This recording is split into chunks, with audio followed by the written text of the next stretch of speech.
and every death is a preventable death. Families and friends across the province gather in front of the BC Legislature to mark a solemn anniversary. I'm declaring this as a public health emergency. It was 9 years today the province declared the toxic drug crisis a public health emergency.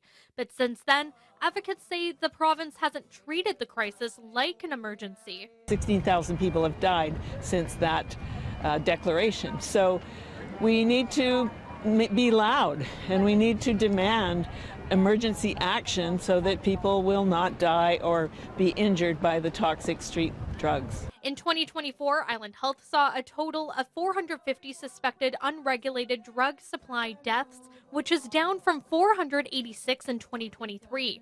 This year's numbers are also tracking down. In January, 21 people died due to the toxic drug supply.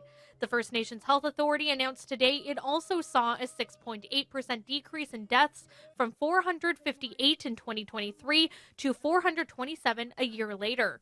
While the data is encouraging, we look at our First Nations communities where, disproportionately represented on the numbers of fatalities. McBain says one contributing factor is the evolution of the unregulated drug market and how unpredictable it has become. No drugs are safe at this point. Speakers today called on the province to step up by committing to more recovery and detox facilities, as well as safe supply and consumption sites, and to restart decriminalization. This is a health issue. This is not a criminal issue. These laws were first enacted in 1908, and they were based on racism. Our leaders need to demonstrate leadership and recognize that using law enforcement and punishment is not the way that we are going to resolve this crisis. Health Minister Josie Osborne attended the rally and committed to continue conversations with those with lived and working experience. We're going to continue to invest in this continuum of care. That is providing treatment beds, that's providing